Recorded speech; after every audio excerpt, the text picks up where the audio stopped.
A continuación presentamos al doctor Francisco Javier Velázquez López, quien es licenciado en Ciencias Políticas y Económicas, programa de alta dirección del Instituto Nacional de Administración Pública, vocal, asesor en el Instituto Nacional de Administración Pública, ha sido consultor y profesor en materias de Administración Pública en Colombia, Panamá, México, Argentina, Venezuela, Albania, Portugal, Costa Rica, Guatemala, Rumania, República Dominicana, Francia, Paraguay, Túnez, Argelia y Marruecos.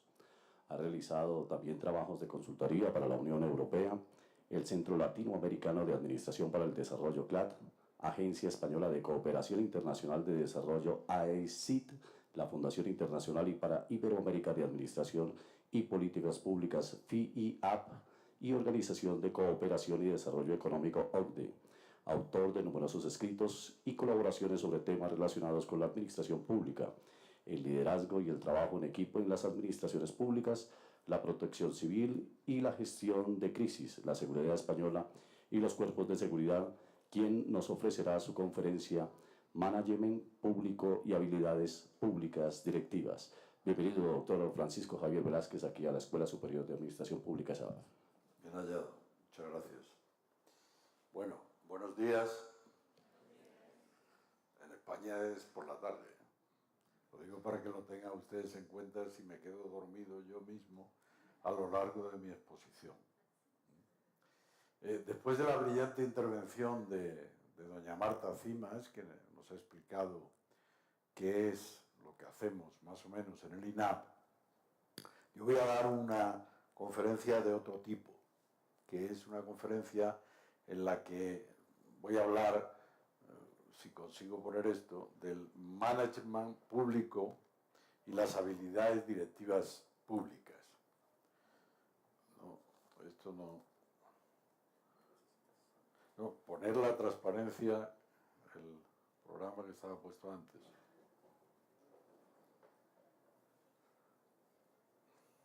Que no está aquí. Eso es. No, este no, sino el otro PowerPoint. Quitar este y dejar. Ese es. Ya. Me lo pone en grande. Eso es. Me encanta.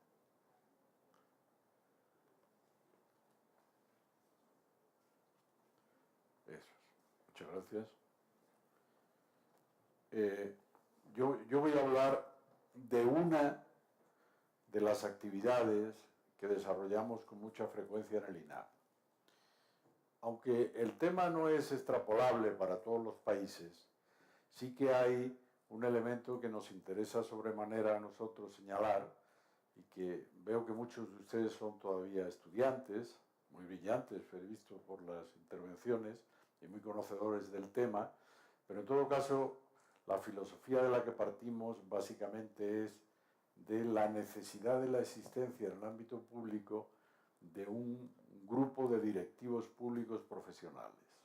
Es decir, estamos pensando en que no solo debe haber responsables políticos elegidos por el pueblo en las diversas formas de sufragio, no solo tiene que haber los ministros, los secretarios, los altos cargos, que tienen una responsabilidad política evidente y que pertenecen o son o están en sintonía con un determinado partido político, sino también que tiene que existir un estrato de expertos, de profesionales en el ámbito de la administración pública que subsisten más allá de los gobiernos que duran 4, que duran 8, que duran 12 o que duran 16 años. Este es el planteamiento que ocurre en todos los países desarrollados del mundo y que de alguna manera, incluso en países como los latinoamericanos, existen lo que denominamos las islas de profesionalidad. Por lo menos en algunos sectores existen grupos de directivos públicos de esta naturaleza. Les señalo ya que desde mi punto de vista este sería el desideratum, este sería el deseo para que llegáramos en todos los países, no solo desarrollados, sino en desarrollo, fuéramos teniendo este grupo de profesionales que son, entiendo yo, una garantía de la democracia y de la igualdad, como les explicaré a continuación. Por eso, si consigo yo hacer funcionar esto, en el de abajo, esto es, perfecto. No, apuntando al ordenador. Ah, al revés. Ahí va. Bueno, el management, como ustedes han estudiado en cada uno de los asignaturas o si están preocupados por esta materia, nace en el ámbito privado aproximadamente poco antes, poco después de la Segunda Guerra Mundial, al mando de un señor que murió muy recientemente, que se llama Peter Drucker. Los americanos dicen Drucker, pero no es Drucker porque es alemán, se llamaba Drucker, y que se fue a Alemania.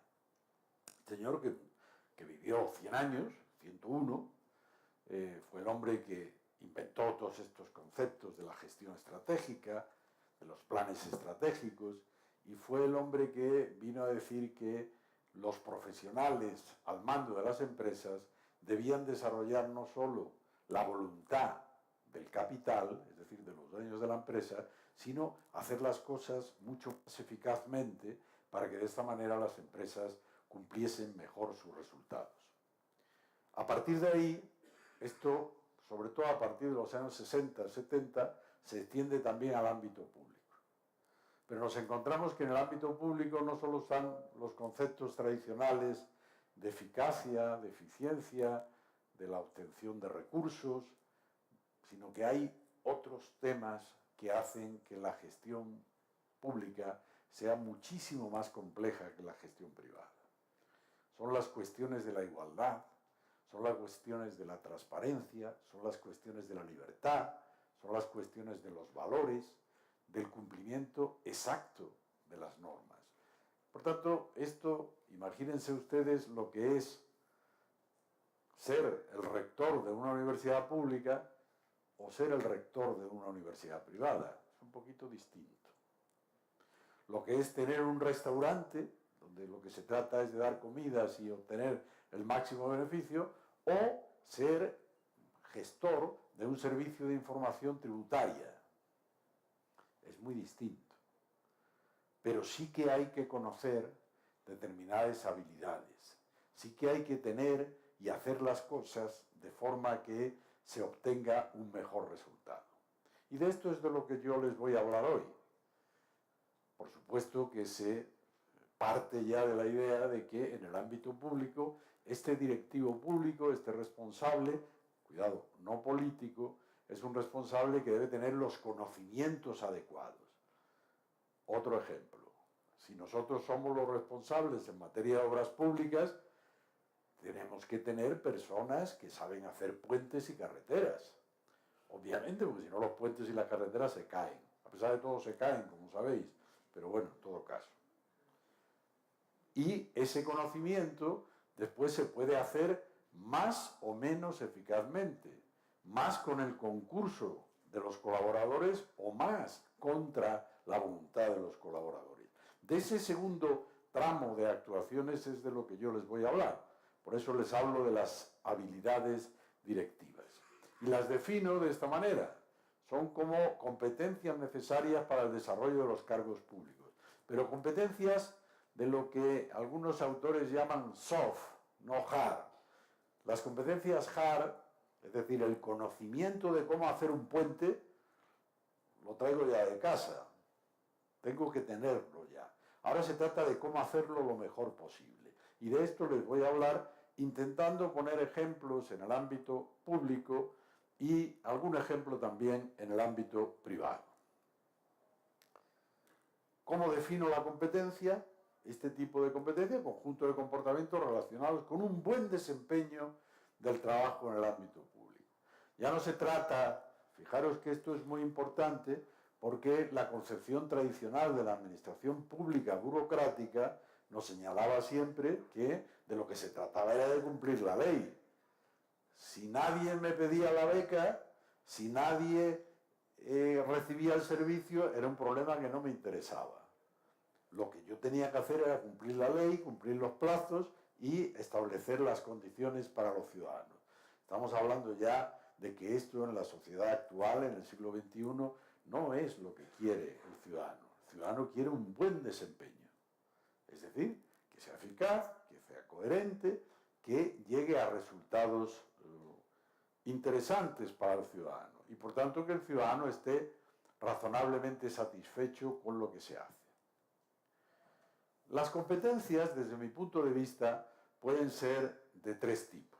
Para la realización de esta clasificación, nosotros hemos utilizado la experiencia que han tenido los compañeros en Bélgica, que hicieron una reforma administrativa grandiosa hace como 10 o 15 años, que tampoco han tenido unos resultados espectaculares, pero en todo caso modificaron la función pública.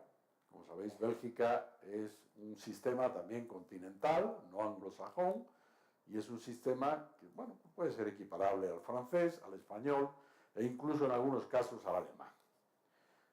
Hay experiencia en Bélgica, hay experiencia en Francia en relación con este tipo de cuestiones y hay experiencia también en Alemania y en general en todos los países desarrollados. Se está trabajando ahora en este tipo de cuestiones. Dotar a los responsables administrativos, algunos de los cuales desarrollan importantes cometidos en el ámbito público, imaginaos lo que es hacer un plan de carreteras en un país. Y un plan de carreteras, ¿quién lo hace? ¿El ministro de carreteras?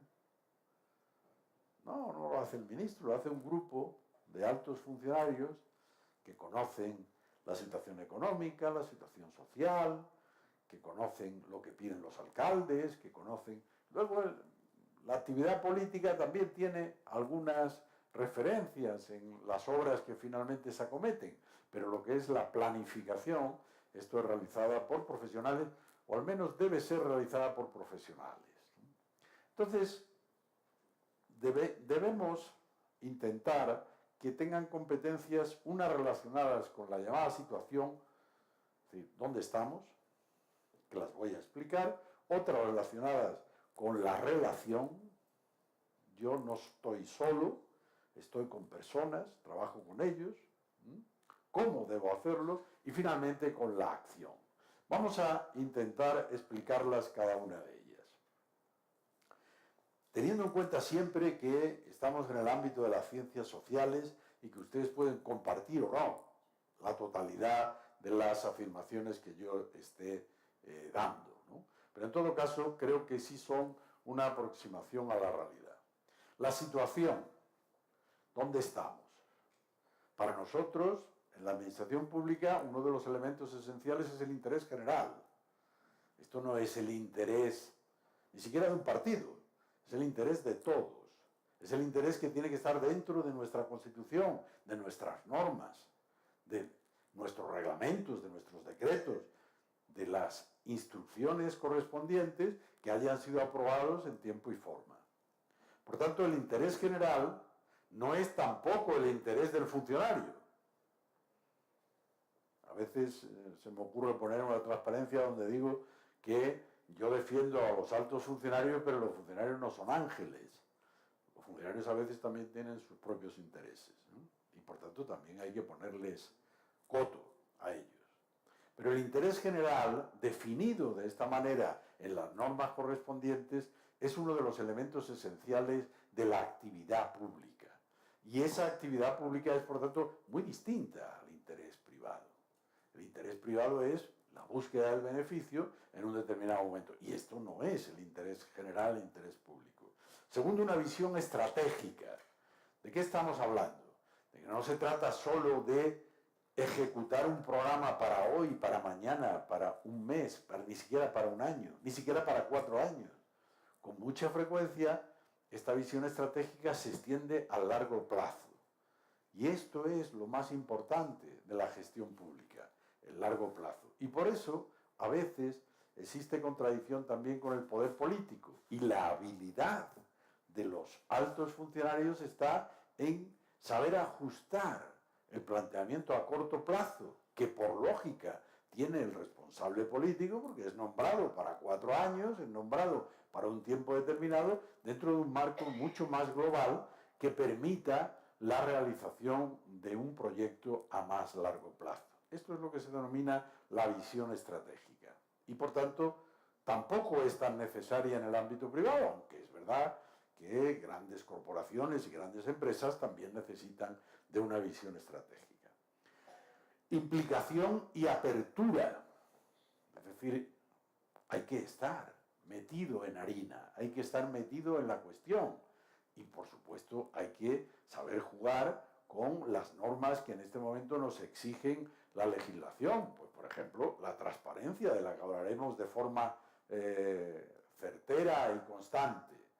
La transparencia nos exige dar a conocer buena parte de nuestras actividades, por no decir todas, y en consecuencia hay que estar abierto al cambio, abierto a la nueva legislación, abierto a, como ha explicado Marta con anterioridad, a otro tipo de instituciones que también intervienen en asuntos como los que yo intervengo, que pueden ser públicos, privados, pueden ser de nivel regional, de nivel local, de nivel internacional, de relaciones.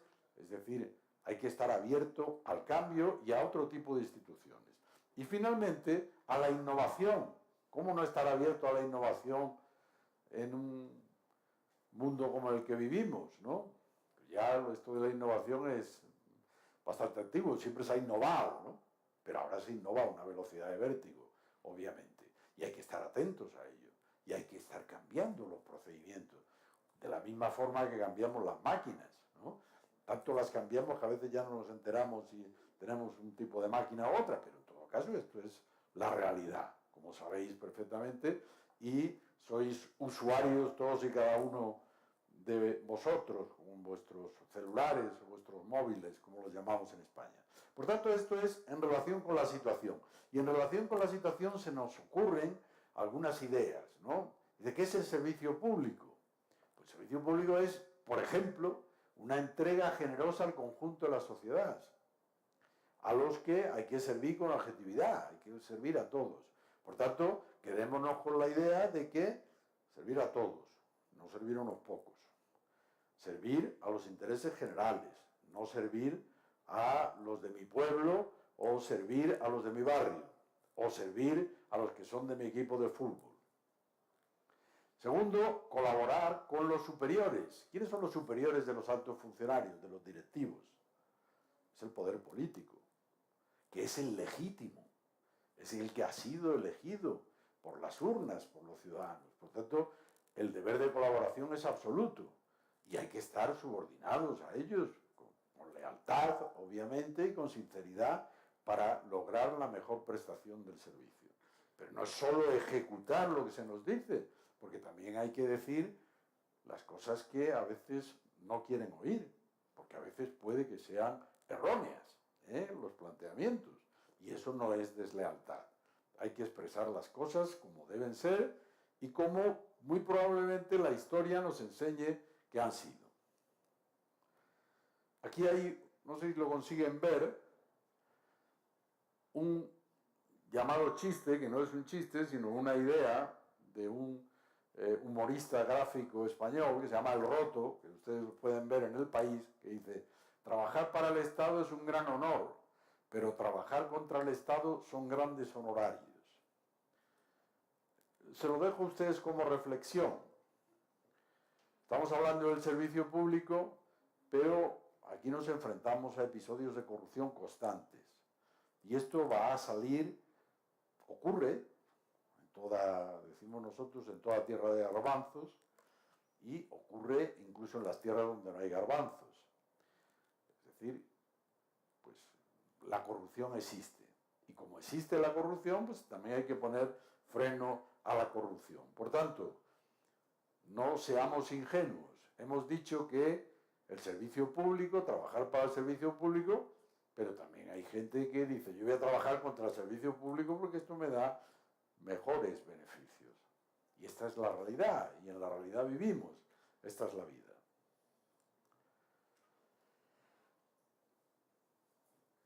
Por tanto, de aquí se desprende también una idea que vengo ya diciendo, más o menos desde el principio, que es que también los altos funcionarios deben educar a los políticos en el largo plazo. Para que cuando se preocupen de obtener financiación, por ejemplo, se obtenga financiación un poquito más de los 2 años, un poquito más de los 4 años, un poquito más de la carretera que va de tal pueblo a tal otro, sino que con una línea que va a recoger pues todas las carreteras o todas las personas que vayan a moverse por una línea de costa, ¿no? Por tanto, un poquito más amplio, ¿no? ¿Cuánto tiempo permanecen los políticos? Por eso es esta contradicción entre el corto y el largo plazo. ¿Cuánto tiempo está el ministro? ¿Cuál es la media? ¿2 años? ¿3 años? Cuando un ministro está 4 años, dice, bueno, esto estuvo mucho tiempo. Y a veces hay alguno que ha estado hasta 8 años y hasta 12 años. Sí, pero son los raros. Por tanto, el planteamiento tiene que ser conseguir a largo plazo, una visión a largo plazo y obtener también financiación a largo plazo, porque si no, cuando se nos va el ministro se nos cae el proyecto. Y entonces, ¿para qué hemos trabajado? ¿Para un proyecto que no servía para nada? Os suenan esas cosas, ¿verdad? Hacer un proyecto y luego ese proyecto ya se fue el director, ya se fue el ministro. No, hay que intentar que los proyectos continúen, más allá de la vida efímera, naturalmente, que tienen los altos responsables políticos. Vamos a ver ahora las habilidades o las competencias de relación. No se inventa nada, ¿no? Algunos colegas, profesores que están aquí, ¿no? Les veo la cara diciendo, bueno, esto ya me suena todo esto, ¿no? Pues claro, no se inventa nada, pues son formas de meter estas cosas en unas cajitas distintas, ¿no? Son liderazgo, dirigir el cambio. Os pondré algún ejemplo de liderazgo que incluso espero que os haga alguna gracia. Y el cambio, ¿no? Dice, no, en la administración no se cambia nada, piensan las personas que están fuera de la administración. La administración es uno de los entornos que más cambia, porque cambian con mucha frecuencia los responsables políticos, porque cambian los proyectos, porque cambian los presupuestos. Incluso cuando el presupuesto se aprueba, cambia varias veces a lo largo del año. Y en consecuencia, el buen director, el buen responsable, no político, sino alto funcionario, debe estar siempre preparado para dirigir el cambio, para estar atento al cambio, porque eso nos va a ocurrir, nos ocurre en realidad todos los días. Hay que escuchar, hay que delegar, hay que comunicar, hay que cooperar y hay que aconsejar. Son muchas cosas, pero es verdad. Si yo dirijo una pequeña organización de 6 personas y los maltrato, no los escucho nunca les doy la posibilidad de que ellos desarrollen ninguna actividad, nunca les aconsejo, pues mal. Pero estas son las llamadas habilidades soft o competencias soft, que son muy difíciles de ejercitar, porque casi cada uno de nosotros lo haría de una forma distinta ante un problema concreto. Y sobre ellas hay que habilitarse, hay que educarse, hay que, de alguna manera, trabajar para saber hacerlas.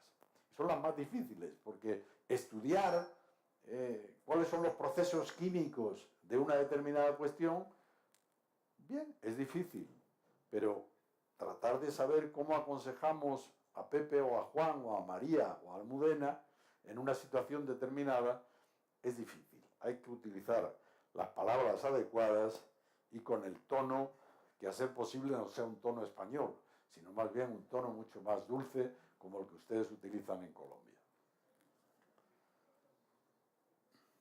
¿No me aplauden con eso? Bien. Fíjense que les hablaba, es para que se relajen un poco. Fíjense que les hablaba del liderazgo. Bueno, han recibido todos ustedes, o si no recibirán a lo largo de su vida, decenas de cursos de liderazgo, pero todo esto se resume en muy pocas cosas. La primera es una frase de Séneca, esto tiene más de 2000 años. Dice, ningún viento es favorable para quien no sabe dónde va. Lo primero que tiene que saber un líder es saber dónde va. Yo siempre cuento una anécdota que me ocurrió a mí hace unos años, en el que un determinado secretario de Estado del Gobierno de España nos llamó a un grupo de 4 funcionarios y nos dijo, a ver, me tenéis que hacer un plan estratégico. Dijimos, muy bien, pues hacemos un plan estratégico. Y entonces a mí se me ocurrió preguntarle, secretario, ¿alguna idea de dónde quiere ir o bueno, cuál es su voluntad, cuál es su destino, su misión, su fin? Y me dice, no, yo de eso no sé nada. De la administración pública lo que sabéis sois vosotros, hacer vosotros el plan estratégico. No, para liderar una organización hay que saber dónde se va. Por ejemplo, cuando Felipe González gana las elecciones en el año 1982, Felipe González define aquello con una idea básica. Dice, yo quiero que España funcione. Y esto tiene miles de implicaciones. Lo consiguió a medias totalmente. En unas cosas sí, en otras no. Si queríamos estar en la Unión Europea, pues había que hacer las actuaciones para estar en la Unión Europea, como así lo hicimos en el año 1986. Pero lo que no se puede es estar al frente de una organización porque me han nombrado, porque soy el ministro, porque soy el secretario, porque soy el director o porque soy el jefe de no sé qué dependencia y no saber lo que se quiere.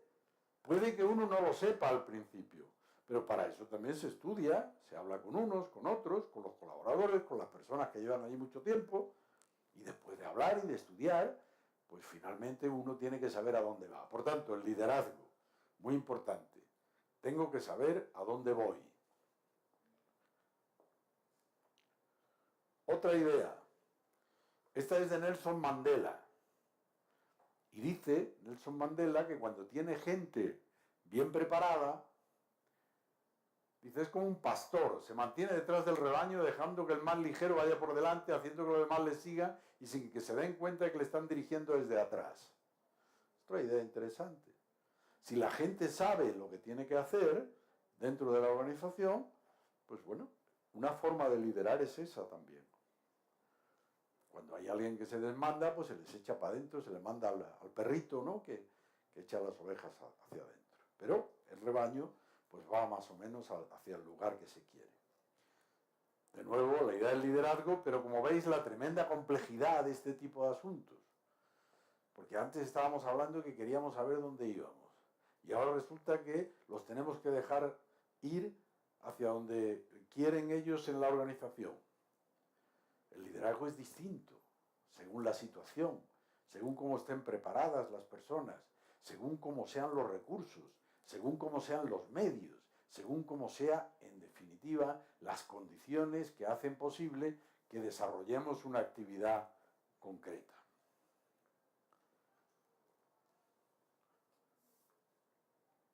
Hablábamos también de que había que aconsejar, hablar, escuchar a los colaboradores. Fijaros que esto tampoco es nuevo. Se cuenta de Alejandro el Magno de hace, pues, 3000 y pico años, ¿no? 5000 años hace de Alejandro el Magno. No lo sé, eso lo consultamos después en internet y lo vemos, ¿no? Que incluso él, que era todopoderoso, en un determinado momento tenía unas fiebres y el médico le dio una pócima, ¿no? Y entonces uno de sus generales le agarró la mano al médico y le dijo que, cuidado, que esto puede estar envenenado. Y entonces Alejandro le quitó la mano y se bebió la pócima. Y cuando el otro dijo, hombre, ¿por qué te la has bebido? Que esto podía ser venenoso, te podía matar. Y dice, hombre, es que hasta yo tengo que confiar en mis colaboradores. ¿Qué enseñanza nos trae esto? Nosotros, es posible que en una organización no confiemos en Juan o Antonio o en Pepe, pero en alguno hay que confiar. Todos tenemos nuestros favoritismos, nuestras ideas en relación a lo que piensan algunos, pero en general las personas quieren estar en las organizaciones para ayudar, para desarrollarlas, para ir hacia adelante. Por tanto, hay que confiar en los colaboradores, excepto si evidentemente en un determinado momento no han cumplido con su obligación, en cuyo caso habrá que hacer otro tipo de actuaciones. Hay que enfatizar lo que hacen los demás, las fortalezas y contribuciones. No es digno que nosotros, si dirigimos una determinada organización, en un determinado momento nos echemos las flores a nuestra espalda diciendo, qué bien lo he hecho. Si esta semana internacional está saliendo bien, no es solo para que los directivos de la ESAP digan, qué bien me he hecho sino que ha trabajado todo el mundo, desde la persona que lleva la cámara hasta quien enciende la luz, hasta los que están dentro del proceso. Por tanto, es muy importante saber cómo estos en un determinado momento han resuelto los pequeños o grandes problemas que haya y no autoecharse todo el bombo correspondiente de que hay que ver qué bien lo hago.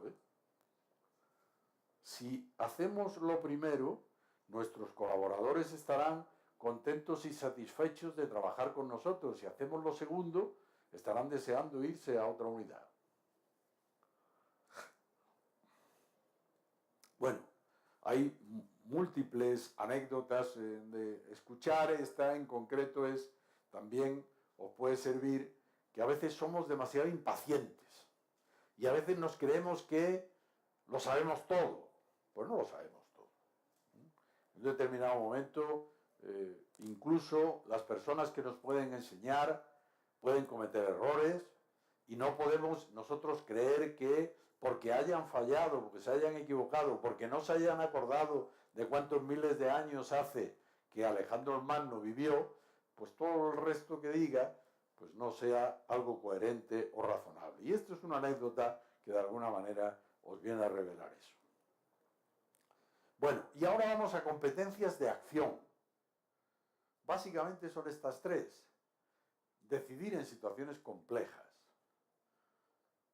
¿Os acordáis que Jefferson, uno de los presidentes norteamericanos, hace casi 200 años decía que, hombre, las cosas en la administración tienen que ser tan fáciles que los pueda hacer cualquiera? Bueno, luego se dio cuenta de que eso no era tan bien así.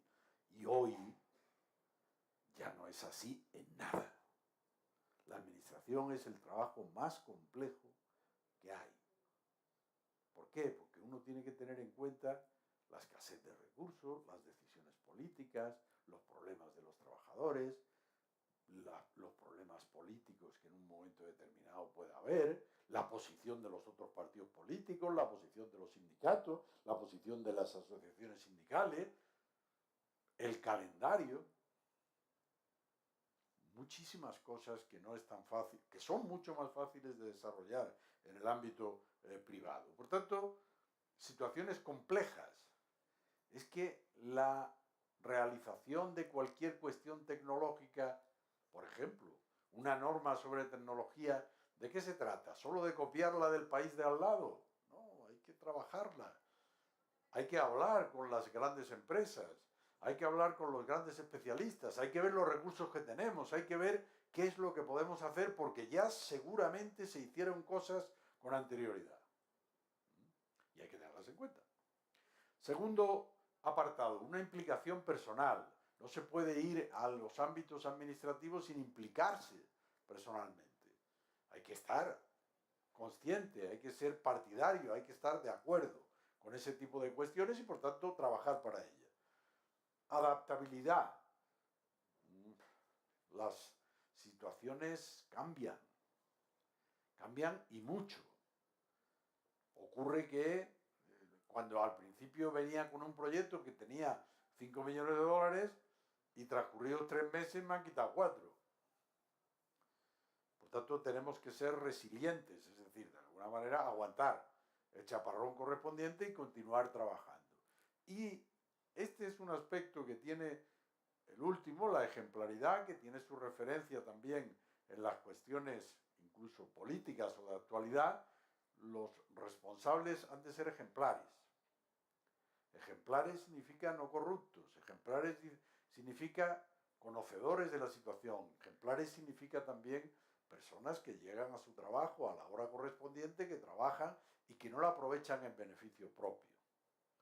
Recientemente un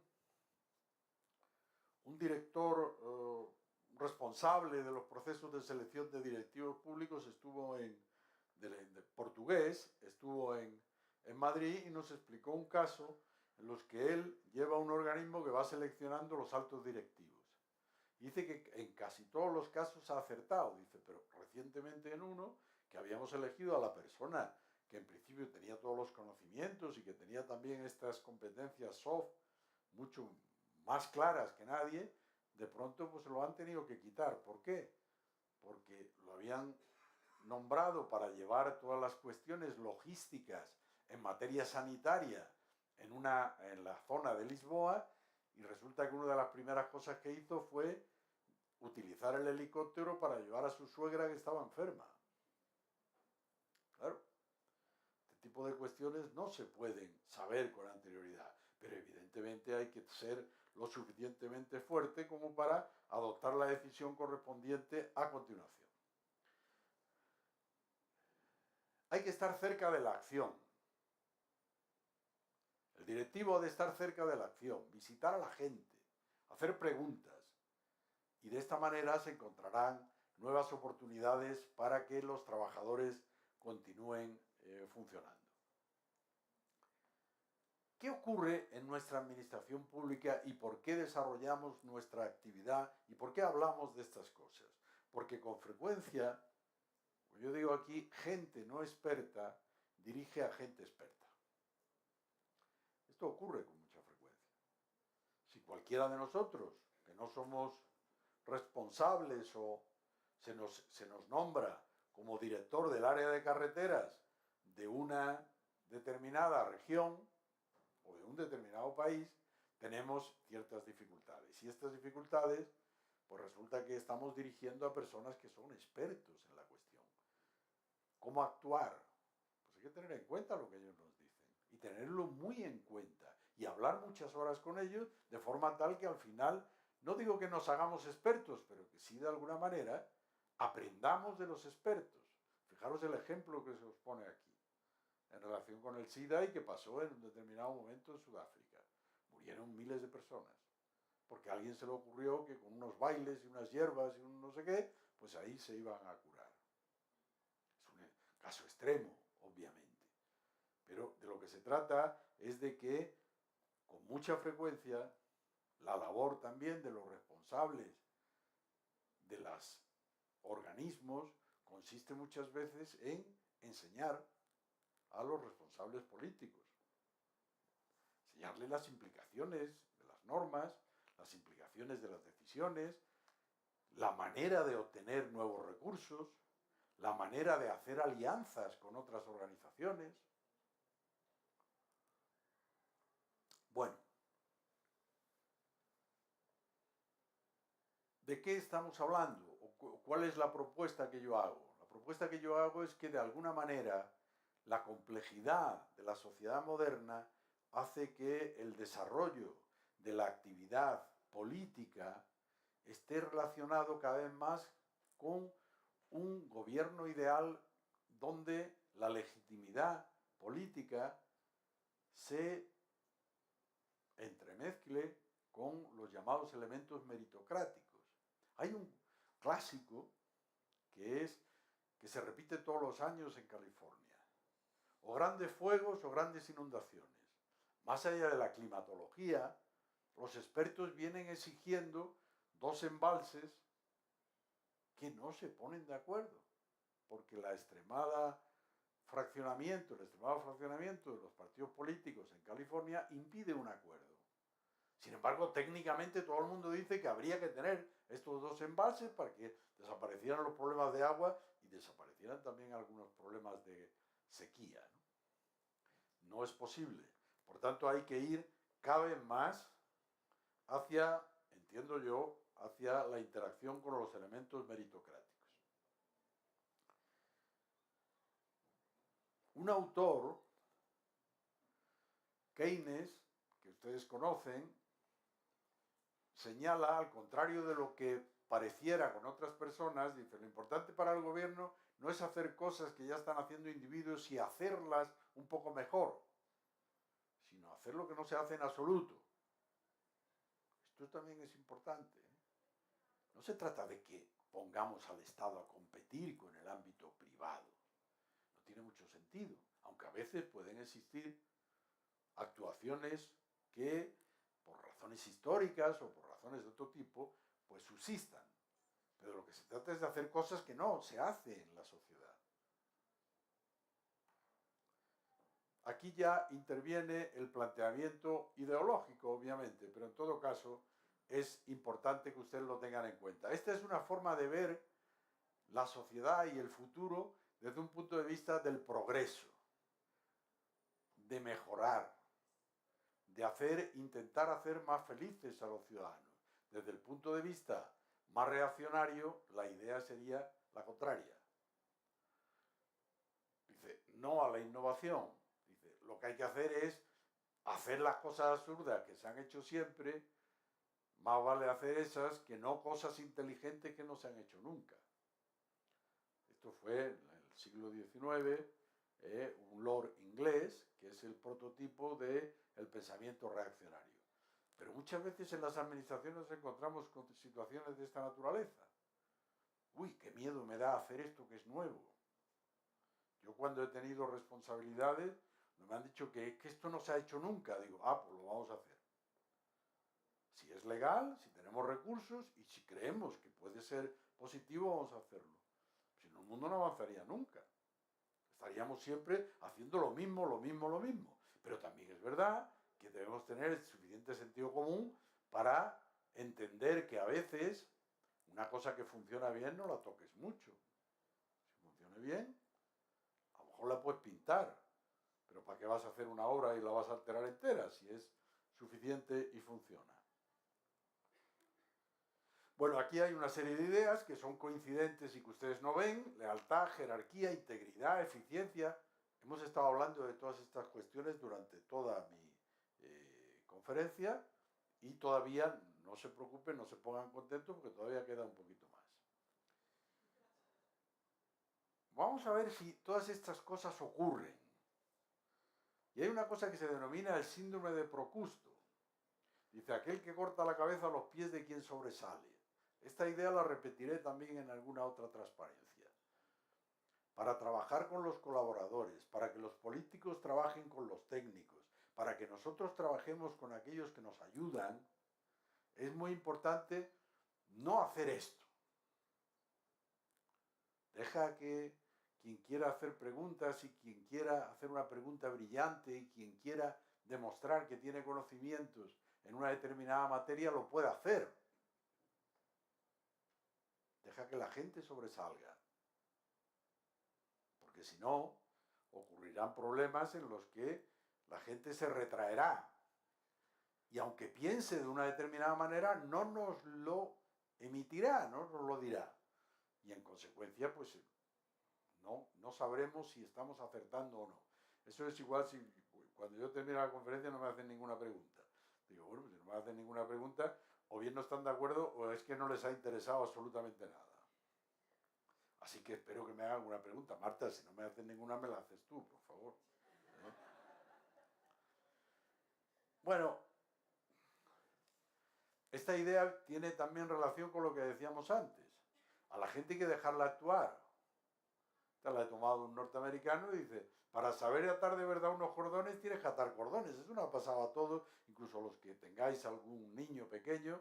Lo de atar los cordones, explicarle cómo se mete un lazo por un lado y luego con la otra mano, es complicado. Es complicado. Déjale atar cordones. Las primeras veces se les romperán o los cordones no estarán atados, pero poco a poco irá sabiendo como lo hemos sabido todos. Y eso ocurre también en la administración pública, en los trabajos. Deja que la gente ate los cordones. Si no es necesario que yo esté, ¿por qué no le dejo a los demás su momento de gloria y su momento de poder hacer las cosas?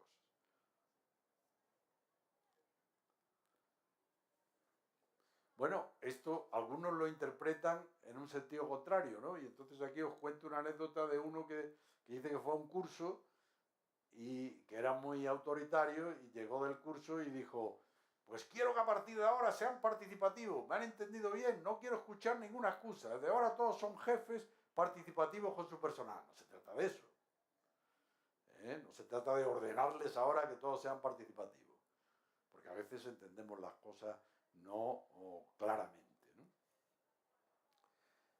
¿Qué es lo que hay que hacer? Tratar amablemente a todos los colaboradores. Dice, ¿por qué? Dice, porque a ti también te gusta que te traten amablemente, ¿verdad? Pues haz exactamente lo mismo, ¿no? Dicen los chinos, dice, un hombre sin un rostro sonriente no debe poner una tienda. Esto ustedes quizás aquí no es tan fácil porque ustedes son todos muy amables y sonríen con mucha facilidad, ¿no? Y son más dulces, ¿no? Pero yo recuerdo, yo nací en Sevilla y la primera vez una de las veces que vino mi madre a Madrid y fue a una tienda, pues en Sevilla, pues lo primero que llegaban era y decía, buenos días, ¿cómo están ustedes? ¿Qué sol más bueno hace hoy? Pues hoy me parece que me voy a comprar una camisa. Sí, establece un diálogo entre el vendedor o vendedora y el cliente o clienta. Entonces mi madre llegó y empezó a generar ese tipo de conversación y entonces la persona que estaba en la tienda le dijo, pero señora, ¿qué es lo que quiere?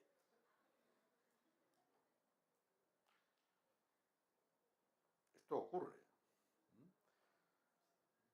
Ustedes, por ejemplo, lo decíamos hoy con el colega, en los correos electrónicos ustedes siempre empiezan diciendo que tenga buen día, guardo un gran recuerdo de su brillantísima conferencia en la Semana Internacional y quiero sobre este tema señalarle.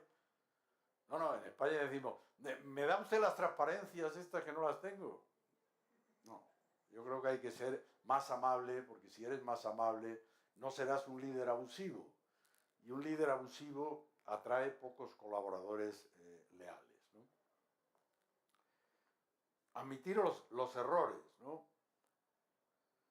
Si yo tengo errores, lo debo admitir. Porque si no, todos haremos lo mismo, ¿no?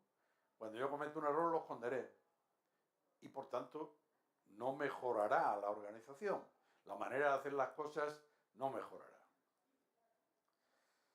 Las críticas, nunca en público, siempre en privado, y criticar en público solo crea desorientación, desconcierto y mala voluntad entre las personas, ¿no?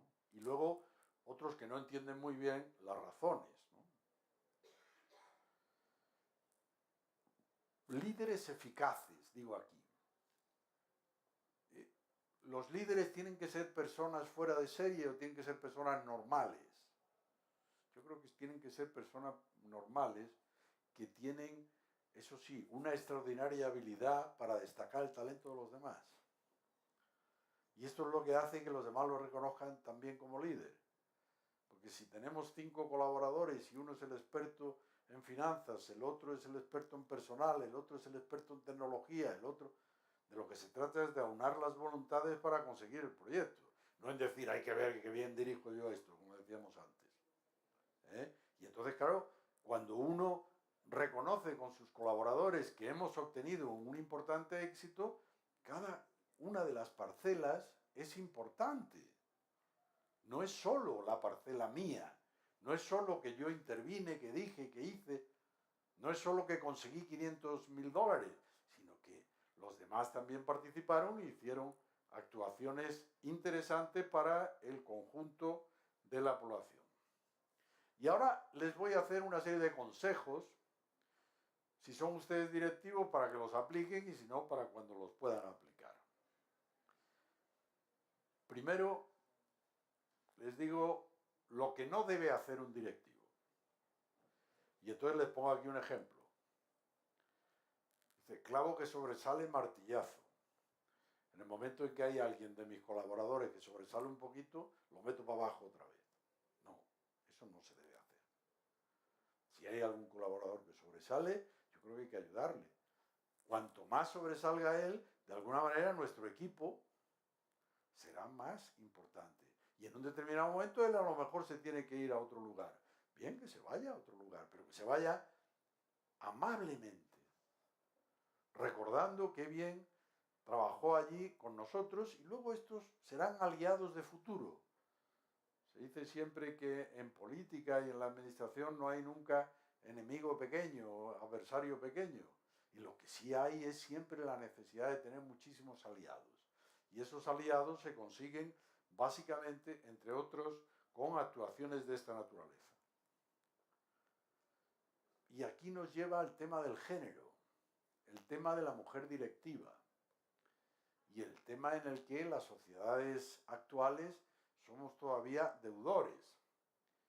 Lo dice el informe de la ONU, Las mujeres en el mundo 2015, la desigualdad tiende a ser severa y muy visible en el poder y en el terreno de la toma de las decisiones, es decir, el número de ministras, el número de directoras, el número de responsables, de jefe de departamento, es escaso, no es correspondiente al número de mujeres existentes. Y esto es muy importante también porque yo muchas veces en el INAP, cuando hacemos cursos de esta naturaleza y tratamos de explicar el trabajo del directivo público, y alguien dice, oh, es que son muchas cosas, es que no te va a dar tiempo. Digo, ¿alguno de ustedes ha pensado lo que hace una señora que trabaja y que por la mañana levanta a los dos niños y a lo mejor el marido con mucha suerte hace el café? O a lo mejor incluso peina a uno de los niños. Y ya si es muy bueno le pone los pantalones.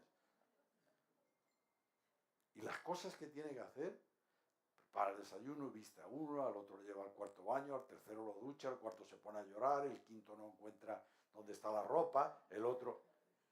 Bueno, no hace falta que se lo cuente. Eso se parece mucho al trabajo del directivo. El directivo no es tanto que sea el gran conocedor de la organización, sino a el funcionamiento de la organización, que tiene diversos peones. Y esos peones tienen que funcionar. Y para eso, para que funcionen, son todas estas axiomas, todas estas ideas que de alguna manera les estoy señalando. No se preocupen que ya estamos casi terminando. ¿Qué debe hacer el directivo? Antes hemos dicho lo que no debía hacer. Ahora, ¿qué debe hacer? Pues fijar el rumbo de a dónde queremos ir. El directivo es el capitán del barco. Entonces, ¿dónde vamos? ¿Hacia allá o hacia allá? Tiene que hacer, tiene que escuchar todos los pareceres, pero tiene que decir al final dónde vamos. Resolver la resistencia. ¿Alguien cree que no hay resistencia? Como mínimo, en España decimos que hay una resistencia que es muy habitual, la de arrastrar los pies. No sé si se dice por estas tierras también. Yo para llegar a aquel sitio donde está el ordenador y el micrófono, pues puedo tardar unos segundos, ¿verdad? O puedo ir despacio, arrastrando los pies. Si voy arrastrando los pies, imaginaos en un proyecto. Ya lo haré mañana. Uy, mañana no podemos, porque mañana está... El jueves tampoco tengo el día libre. Cuando la organización no quiere hacer algo, mal. Por tanto, por eso es importante que la convenza. Por eso es importante que la gente esté de acuerdo. Asegurar el compromiso utilizando recompensas, si es que se tienen. A veces no tenemos dinero, pero también hay otro tipo de recompensas. Por ejemplo, asistir a una semana internacional. Comprometer los recursos. Si tenemos 400, vamos a destinar aquí y estos no se van de aquí, no os preocupéis. Intentaremos que se ajusten. Hacer un seguimiento de los progresos, cómo vamos. Felicitando a quienes los hacen bien. Lograr patrocinadores y desarrollar agentes del cambio. Crear equipos. Transferir conocimientos y sobre todo tener una gran comunicación activa con la gente.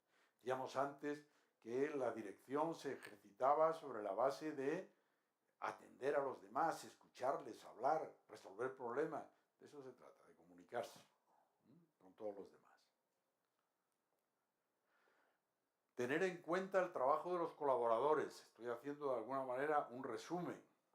El líder sería como el director de orquesta. El director de orquesta es importante, pero si el violín no toca bien el violín, no. o si el de la percusión, o si el de la viola, y así sucesivamente, ¿no? Reconocer lo bien hecho, indicar dónde es posible mejorar, eso también lo tenemos que decir.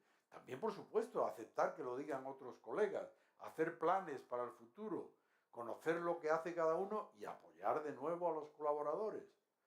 Sin el apoyo de los colaboradores no generaremos su animadversión y con su animadversión no llegaremos a grandes metas.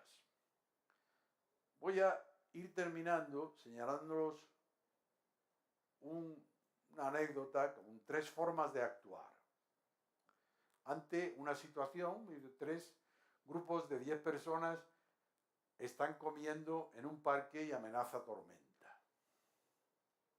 Entonces, el primero de ellos es lo que se denomina el mandato autoritario, dice: levantaos y seguidme. Eche a andar y viendo que solo le siguen unos cuantos, le grita a los demás: arriba he dicho y ahora mismo. Este es el mandato autoritario. Es una forma de actuar. A veces, esto es importante en el ámbito militar.